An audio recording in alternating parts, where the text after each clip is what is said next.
हर एक सांस का इतना आनंद ले कि वो आखिरी सांस आखिरी सांस जैसा हर एक सांस का आप आनंद ले। हरिए, रखिए और छोड़िए।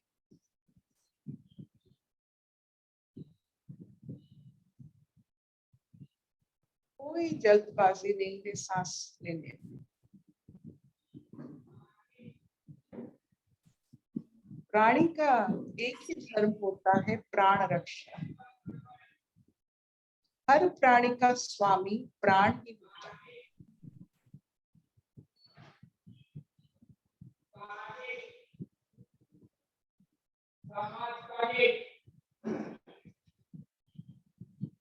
हर लीजिए।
हाथ में ताप सृष्टि करके ये ताप स्नेह, श्रद्धा और मंगलमय कामना है। यही भाव से इस हाथों से आप ताप सृष्टि करें और सारे शरीर पर इसे अनुभव करें। आंखों के ऊपर धन्यवाद दे, हर एक हिस्से को धन्यवाद दे, क्योंकि शरीर माध्यम खड़ु धर्म साधन। इस शरीर को लेकर आपको धर्म साधन करना है और धर्म का अर्थ होता है परफेक्शन इन कर्म इज नोन एज धर्म। आप जो भी कर्म कर रहे हो बड़े अच्छे से, प्यार से, आनंद से, मुक्ति से कीजिए, वही धर्म। हर एक शरीर के हर हिस्से को छुए अपने प्यारे से मंगलमय कामना के हाथों से। जो अपने आप को अच्छे से रखते हैं वो सबको अच्छे से रखते हैं। जो अपने आप को निष्पेषित करते हैं, अपने आप के साथ गाली गलौज करते हैं, खुद को नहीं पहचान सकते, वो किसी को अच्छे में नहीं रख सकते। तो खुद के साथ बेहतरीन हिसाब रखिए ताकि आप सबके साथ वैसा ही हिसाब रख सके। तो शुरू करते हैं। माँ है, माँ शबिनानी।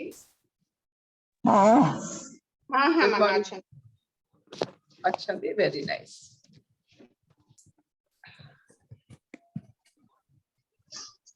स्वागता जी। हेलो अर्पिता, हरिओम। हरिओम। आज की योग वशिष्ठ की कहानी। आज की कथा है सुरघु की कथा। उद्दालक मुनि के नाई किरात राज सुरघु ने भी अपने विचार द्वारा परम शांति का अनुभव किया था। उसकी कथा इस प्रकार है। हिमालय पर्वतों में कैलाश के पास एक देश था जहां पर हेमजटा मतलब सोने जैसी बालों वाली नामक एक जंगली जाति रहती थी। उस जाति के लोग किरात भी कहलाते थे। उन किरातों के राजा का नाम सुरघु था। सुरघु महाप्रतापी और बुद्धिमान राजा था। वह बहुत न्यायपूर्वक राज्य करता था। एक समय उसको इस प्रकार की वेदना हुई कि राज्य के कार्य न्यायपूर्वक करने से भी उसके हाथों से बहुत से लोगों यानी अपराधियों को दुख पहुंचता है और इस दुख को देखकर उसका चित्त बहुत ही अनुदुखित होता है। यदि इस दुख से बचने के लिए वह राज्य छोड़ दे तो उसकी प्रजा अराजकता के कारण नष्ट भ्रष्ट हो जाएगी। यदि न्याय ना किया जाए तो भी दुराचारी लोगों के हाथ से सज्जनों को कष्ट पहुंचेगा। इस प्रकार के असमंजस में पड़कर राजा सुरघु बहुत दुखित हुए। इस अवसर पर मांडव्य नामक ऋषि उधर को आ निकले। सुरघु ने मुनि को प्रणाम करके उनसे अपनी मनोवेदना की चिकित्सा पूछी। मांडव्य मुनि ने कहा, हे राजन, तुम्हारी ये वेदना तब तक शांत नहीं होगी जब तक तुम आत्मज्ञानी होकर निष्काम भाव से राज्य नहीं करोगे। सांसारिक आदि और व्याधि मनुष्य को उस समय तक कष्ट देती है जब तक वो जीवन मुक्त नहीं होता। जीवन मुक्त हो जाने पर मनुष्य हर स्थिति में आनंद और शांति का अनुभव करता है। ये कहकर मांडव्य मुनि अपने स्थान पर चले गए और सुरघु ने ये विचार करना आरंभ किया कि आत्मा क्या है। विचार करते करते वो इस निश्चय पर पहुंचे कि शरीर, इंद्रिय और मन आदि में कोई भी आत्मा नहीं हो सकता, क्योंकि ये सब आत्मा के विषय हैं, विकारवान हैं और सदा अनुभव में आने वाले नहीं हैं। आत्मा का अनुभव सदा अविच्छिन्न रूप से एक रस रहने वाला है। आत्मा का अभाव कोई भी कभी अनुभव नहीं करता, लेकिन इन सब वस्तुओं के अभाव का कभी न कभी अनुभव होता ही रहता है। इसलिए सदा स्व सवेद्य आत्मा का कभी कभी अनुभव में आने वाला विषय शरीर, इंद्रियां और मन के साथ अहम भाव होना भ्रम मात्र है। शरीर, इंद्रिया और मन आदि तो परिच्छिन्न वस्तुएं हैं, किंतु आत्मा जो कि चिन्ह मात्र है, अनंत और सर्वव्यापक है। कोई वस्तु, देश काल और लोक लोकांतर ऐसा नहीं है जो आत्मा से बाहर हो। आत्मा सब में है और सब पदार्थ आत्मा में है। सब वस्तुएं आत्मा का प्रकाश है। इस प्रकार सोचते सोचते सुरघु को आत्मानुभव होने लगा। उसको सब राज्य कार्य करते रहने पर भी आनंद और शांति का भान होने लगा और सब स्थितियों में समान रहने का अभ्यास हो गया। वह जो कुछ भी करता था निष्काम भाव से अपना धर्म समझ के करता था। हानि और लाभ, यश और अपयश, मोह और शोक उसको किसी प्रकार भी स्पर्श नहीं करते थे। राज्य के सब कार्य यथास्थिति और आवश्यकता अनुसार करते रहने पर भी उसके चित्त में पूर्ण शांति रहती थी। एक समय उसके यहाँ उसका मित्र परिद नाम का एक पारसी राजा भ्रमण करने आ पहुंचा। पारसी नरेश परिद भी आत्मज्ञानी था। दोनों मित्रों में बड़े प्रेम से आत्मचर्चा हुई। सबसे उत्तम बात जो सुरघु ने परिद से कहा वो ये थी, समाधि का स्वरूप। राजा परिद ने सुरघु से पूछा कि क्या आपको समाधि का अनुभव हुआ है? सुरख ने उत्तर दिया कि कभी क्या, उसको हर समय ही समाधि का अनुभव होता है। आत्मज्ञानी जन तो संसार के सब कार्य करते रहने पर भी समाधि में ही रहते हैं, क्योंकि उनकी स्थिति सदा ही आत्मपद में है। उनको सारा जगत आत्मरूप ही दिखाई पड़ता है। जगत की कोई घटना उनको आत्मपद से च्युत नहीं कर सकती। सारा जगत उनको आत्मा का ही प्रकाश जान पड़ता है। कोई वस्तु ऐसी नहीं दिखाई पड़ती जो हेय अथवा उपादेय हो। वो जगत में रहकर सब काम करते हुए भी आत्मपद पर स्थित रहते हैं। यही सर्वोत्तम समाधि है। अज्ञानी का मन किसी अवस्था में भी शांत नहीं। ज्ञानी का मन सदा ही और सब प्रकार के कामों में लगे रहने पर भी शांत और समाहित रहता है। निष्काम कर्म करने, शोक और मोह से रहित रहकर संसार में विचरने और आत्मदृष्टि से सब वस्तुओं को देखने का नाम समाधि है। अतः ज्ञानी सदा ही समाहित रहता है। हरिओम।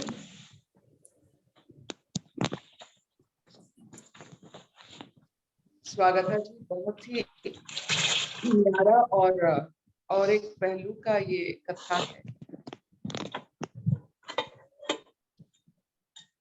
तो एक चिंतन यहाँ बनता है। हम अगर इस चिंतन को थोड़ा बहुत अनुभव करते हैं तो आत्मभाव, आत्मस्वरूप, आत्मज्ञान हमें जरूर थोड़ा बहुत अनुभव होगा। अगर किसी को पूछा जाए अग्नि कहाँ से उत्पन्न होती है और अग्नि अपना जो आकार है वो कैसे रख सकता है? हमारा शरीर है, हम वस्तु है, हमारा एक आकार रह सकता है, और अग्नि कहाँ से उत्पन्न होता है? अगर अग्नि उत्पन्न होता है, अगर उसका आकार भी कुछ रहता है, जब बुझ जाता है वो कहाँ जाता है? हम शरीरधारी, वैसे आकारवान, कुछ समय के लिए लौ के जैसे दिखते हैं, फिर बुझ जाते हैं, चले जाते, कहाँ जाते, फिर प्रकट कैसे होते हैं, फिर कैसे चले जाते हैं, फिर प्रकट होते हैं। कैसे अग्नि प्रकट होता है और बुझ जाता है, अपना आकार से निराकार तत्व तक पहुंच जाता है, कैसे होता है? बादल तो रूप बदलता है, बरसता है। समंदर की लहरें जब भू स्थल पर आते हैं तो अपना लहर का जो रूप है वो बदलते हैं, लेकिन अग्नि यूं ही प्रज्वलित होता है, फिर चला जाता है। ये जो सुरखू की बात हुई, ऋषि मांडव्य की बात हुई, पारसी राजा की बात हुई, मित्रता की बात हुई, बातों बातों में वो किस स्थिति पर बात करते हैं, उस समय की कैसे लोग रहते थे, हिमालय के पास में कैसे बाल वाले, हिम बाल वाले कैसे रहते हैं, उनका नाम क्या था, वो भी प्रतापी थे। तो कण कण में इस जो प्रकृति है, कण कण में प्रतापी भाव, प्रताप के भाव इंसान में रहता है, जो हर समय अपने लोगों की रक्षा करता है, अराजकता को नियम में लाने के लिए सदा प्रयत्न रहता है, बिना खोए, बिना अपने आप को खोए, मतलब अपने आप को दुख में ना डालकर कैसे सबकी आनंद में वो अपने जीवन को समर्पित कर सकता है, उसके बारे में हर समय प्रतापी लोग सोचते हैं। प्रतापी का मतलब नहीं है कि भोग विलास, प्रतापी का मतलब होता है कि आप बहुत सारे लोगों के रक्षा करने के लिए अपना जीवन समर्पित करते हो, आपका प्रताप है। जैसे सूर्य का प्रकाश है, प्राणी का प्रताप। तो ये हर समय देखिए, पूरा भारतवर्ष में कहीं ना कहीं छोटा सा कबीला हो, कोई भी इंसान अगर जागृत हो जाता है, एक चीज उनके मन में आता है कि कैसे अपना स्वधर्म निभाओ, चित्त को अशांत किए बिना। और हर ऋषि, हर मुनि, हर ज्ञानी यही कहते हैं, तो आत्म भाव में आ जा, कोई भी सांसारिक कर्मों को अपना अहम का हिस्सा मत मान, ये तेरा नहीं है। ये सब प्रकृति की रक्षा के लिए तू व्यवहार कर रहा है। तू कोई भी संसार का कोई भी नाम रूप नहीं। तुझे अगर गाली मिलता है तो वो भी नहीं है, अगर तुझे प्रशंसा मिलता है वो भी नहीं है। तेरा एक स्वभाव है और तेरा स्वभाव आनंदमय है। अभी आनंद को कैसे समझे? हम तो हर चीज को आनंद में डालने की कोशिश करते हैं। वो आनंदमय अवस्था क्या होता है? जिसमें अद्वैत भाव रहता है, द्वैत भाव नहीं रहता है, एक चित्त रहता है, वही आनंद अवस्था। No duality. एक ऐसा अवस्था जो आपको द्वंद्व में ना डाले। पूर्ण अवस्था, पूर्णता में द्वंद्व नहीं होता है। द्वंद्व होता है जब आपकी शरीर और इंद्रियां सक्रिय होते हैं और मन उससे द्वंद्व में डालता है। द्वंद्व हर समय सक्रिय शरीर और इंद्रिय के वजह से मन करता है द्वंद्व। शरीर और इंद्रिय में द्वंद्व नहीं आ सकता है, डुअलिटी में कोई द्वंद्व नहीं, मन में द्वंद्व पैदा होता है शरीर और इंद्रियों की वजह से। तो हमारे जितने कहानी है, कथाएं हैं, वशिष्ठ जी ने जितने राम जी को कहे हैं, वो हर समय कहते हैं कि संसार का कोई भी जो हम प्राप्त करते हैं और लगता है वो प्राप्ति है, वो असत्य है। आप समय को नहीं पकड़ सकते हैं, रेत को तो नहीं पकड़ सकते हैं, समय को क्या पकड़े? संसार में कोई भी चीज को आप नहीं पकड़ सकते हैं, वो रूप बदलता है। जिसको भी अपने अपना माना, वो 10 साल के बाद वो रूप बदलता है। तो कोई चीज वैसा नहीं रहता है, जो जैसा था वो बदलेगा संसार में। तो आप कुछ भी पकड़ते हो, जैसे पकड़ते हो वो वैसा नहीं रहता है, सब कुछ बदलता है। ऐसे बदलते हुए संसार में किस चीज को हम अपना माने? ये शरीर बदल रहा है, शैशव से लेकर अब देखिए बुढ़ापा तक कितने बदलाव इस शरीर में आ रहा है। इस शरीर को कैसे अपना माने? इंद्रिय हर समय कुछ ना कुछ बदलने का आभास दे रहा है। कैसे मान ले कि इंद्रिय आपको द्वंद्व रहित जीवन देगा? मन की बात तो छोड़िए, मन को तो जैसे एक मन को वेद में कहा जाता है एक पियक्कड़ बानर जिसको अहंकार की बिच्छू ने काटा है, ऐसे अवस्था में सांसारिक मन रहता। तो किसको सत्य माने? ऐसे जो संबंध बने हैं शरीर, इंद्रिय और मन, इसको मानकर पूरा जीवन व्यतीत कर दे, इतना तो हम अज्ञानी नहीं है। हम तो किसी न किसी कुल में जन्म लिए। भारत जैसे देश में जहाँ कण कण में ज्ञान की गंगा बहती है, आप कहीं भी चले जाओ, कोई ना किसी ना किसी से मिलो, आप देखोगे कुछ ना कुछ आपको मिलेगा। सबके पास ज्ञान का हीरा रहता है, भंडार रहता है, मोती रहता है। बस हम उस मोती को कभी मांगते नहीं है किसी से, बस खुश हो जाते शरीर धास से, प्रशंसा से। कोई प्रशंसा कर लिया तो मानो हमको लगता है मोती मिल गया। ये जो ज्ञान की भंडार होते हैं, जो आपको इस बदलते हुए संसार से बहुत अलग की जीवन मुक्ति की भाव, मुमुक्षुता की भाव देते हैं। और वो जो आत्म भाव में आप अपना जीवन व्यतीत करते हैं, उसका श्रेय यही है कि आप संसार को जाने वक्त कभी निंदा नहीं देके जाए। अगर संसार को आप निंदा देते हैं तो वर्ल्ड इज बैड, तो इसका मतलब है आपने ये खेल का रूल्स और उसका मजा नहीं लिया। जो खेल को खेल समझे वही सिर्फ मजा ले सकता है। जो खेल को एक साधन समझे अपने इंद्रिय पूर्ति के लिए, वो हर समय तनाव में रहता है।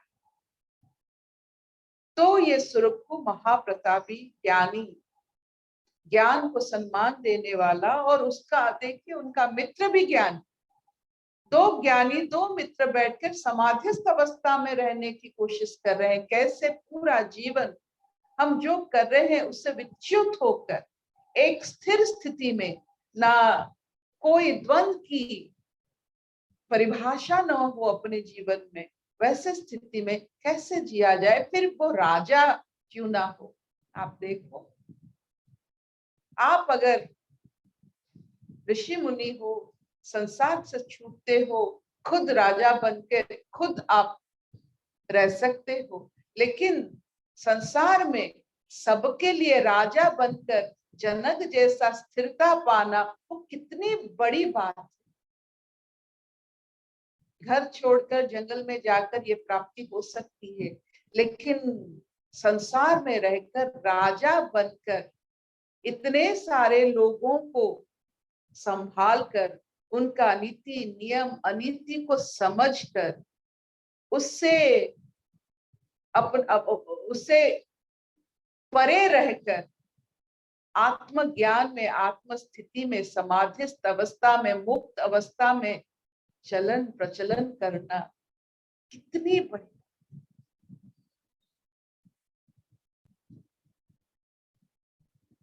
तो आज का कथा बनता है कर्म समाधि। कर्म भी समाधि दे सकता है। कैसे कर्म समाधि बनता है? आप होम यज्ञ देखें, अपने कर्म को अगर आहुति मानते हो, प्रज्वलन मानते हो, ज्ञान की प्रज्वलन मानकर आपकी हर कर्म को ज्ञान की आहुति देते हो। आहुति क्यों देते हो? कि ताकि सबके लिए प्रज्वलन हो, अग्नि प्रतिष्ठित हो, सबको धारा मिले, सबको रास्ता मिले। इसीलिए हम ये ज्ञान की अग्नि को अपने कर्म के द्वारा आहुति देते हैं। अगर हम हर कर्म आहुति के रूप में दृश्य करें, दृष्टा बने और ये यज्ञ चलता रहे, तो आहिस्ता आहिस्ता आप देखोगे आपको दंड देने का अनुभव नहीं होगा।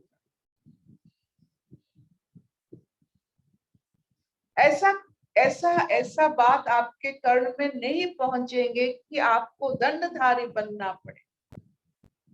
दंड का मतलब है, देखिए आपने आपका स्पाइनल कॉर्ड को कहा जाता है मेरुदंड। दंड का मतलब होता है बैलेंस। दंड का मतलब होता है समन्वयता। तो ये जो समन्वयता लाने के लिए हम कभी कभी किसी को दुख देते हैं, प्रहार करते हैं, मृत्यु दंड भी देते हैं। दंड भी देखिए, मृत्यु एक दंड है, बैलेंस है। पागलपन का भी हद होता है। कोई भी इंसान अगर ऐसे मनोबल से संसार में चलता है कि सबका बुरा हो, उसको दंड देना भी चाहिए। लेकिन कौन दंड दे सकता है? जो समन्वता पर। Who can balance? Who is in balance?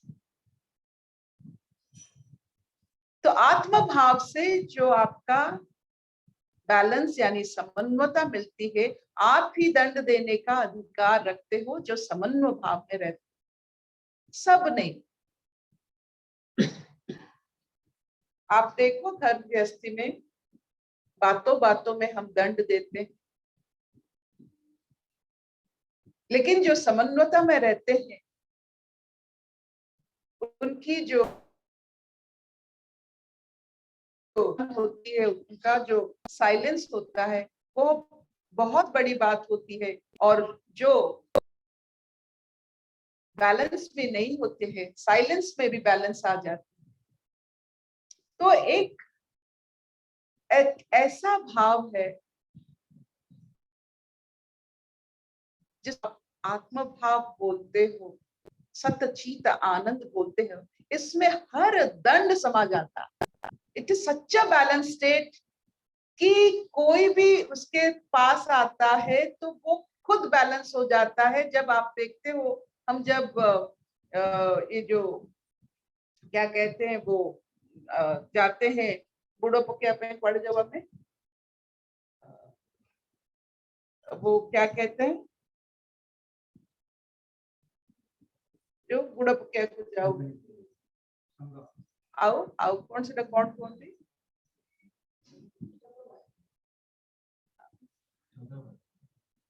से बूढ़ो को कौन कहती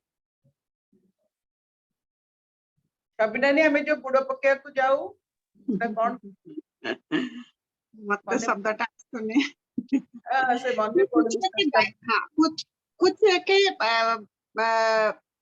माने स्नान करने जाते हैं जहाँ हमारा भाव होता है, हमारा धारणा होता है कि उधर नहाने से हमारा सारा पाप क्षय हो जाएगा। गंगा में डुबकी लगाने जाना, कुंड नहीं डुबकी नहीं, उसको एक कौन सा मुझे से शब्दटा मन पड़ुनी, जहाँ जहाँ जाते हैं संगम हो त्रिवेणी हो, जहाँ जाकर स्नान करके गोता मारना कुंड नहीं, वो जो क्या कहते हैं उसे, संगम नहीं,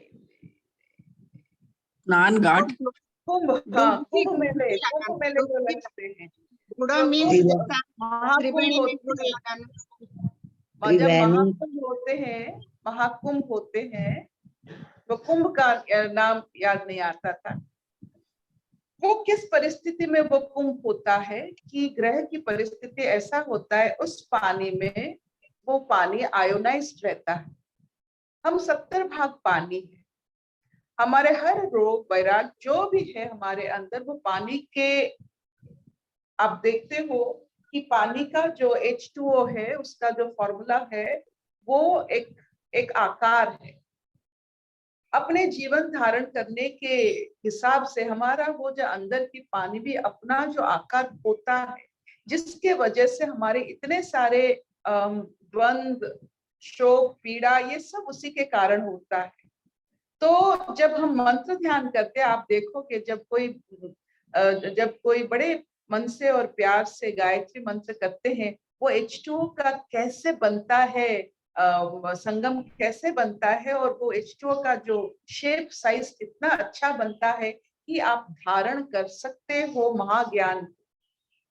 शरीर धारण करता है ज्ञान को इस पानी के वजह से। पहले अभिशाप को पानी में दिया जाता था, तेरा ऐसा हो जाए, पानी छिटक कर। तो पानी एक बहुत सुंदर, जो कहते हैं मीडिया रहता है, तो वो बाहर भी रहता है, अंदर भी रहता है। कुंभ मेले में क्या होता है, या कुंभ हो कोई भी, हमारे जब डुबकी लगाने की जो क्रिया सब होते हैं, हमारे जो आचार्य हैं, हमारे जो साधक है, जो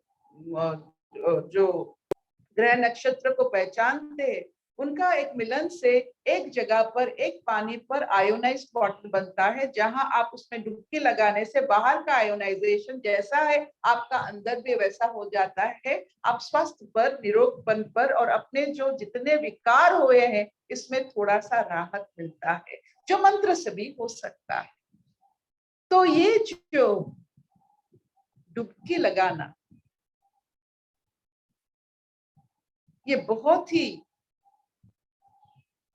संसार में रहकर, संसार में डूबे हुए रहकर अपने स्थिति को आत्मा अनुभूति से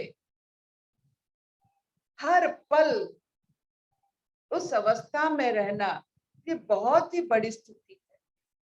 जो ये कर सकता है वो संसार को कभी निंदा नहीं करता है, किसी के ऊपर उसका कोई विषय नहीं चलता है। No question of talking about anyone.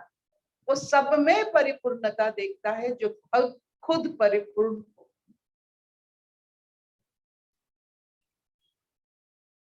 Will this do? हाँ मामा। ये चलेगा? चलेगा अर्पिता, चलेगा। Any questions?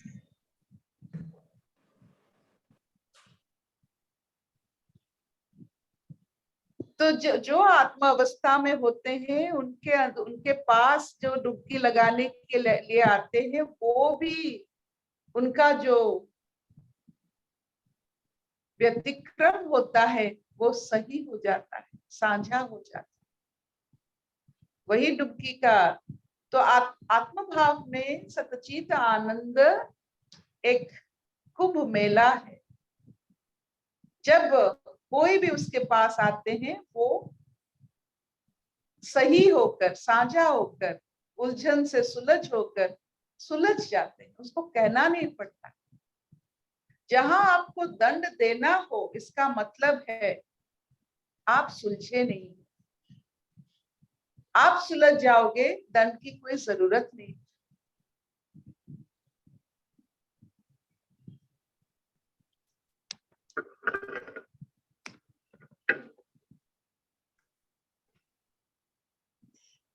शबनानी, हाँ मामा,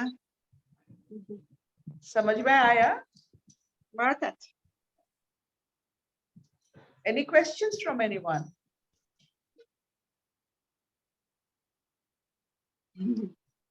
आज का सिर्फ एक ही मोती होगा, उलझे हुए उलझन प्रकट करते हैं, सुलझे हुए सुलझन प्रकट करते हैं। आप अगर सुलझे हुए हो, आपको चारों तरफ सब कुछ सुलझ जाता है।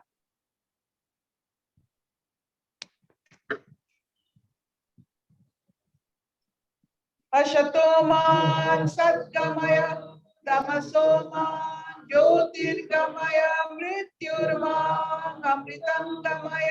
सर्वे सुखिनः सन्तु सर्वे सन्तु निरामया सर्वे भद्राणि पश्यन्तु मा कश्चित् दुःखभाग् भवेत्। ओम शांति शांति शांति।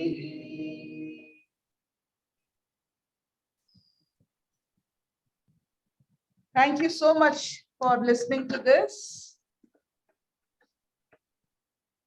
Hari Om, Hari Om.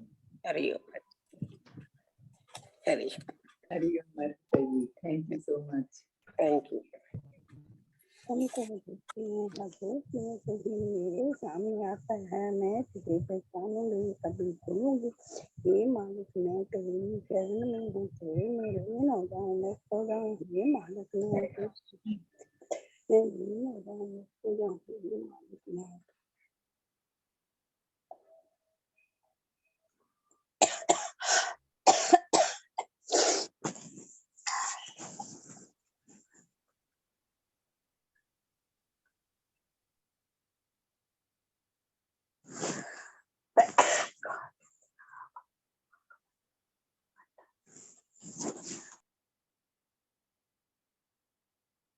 शैली तो पहुंच गई कल कब? हाँ जी आंटी, हरिओम आंटी। पहुंची? कल आंटी पहुंच गई थी, मैं 7 बजे पहुंच गई थी, 6:30-7 बजे टाइम। अभी रिकॉर्डिंग हो रहा है, बंद कर दे। हाँ एक सेकेंड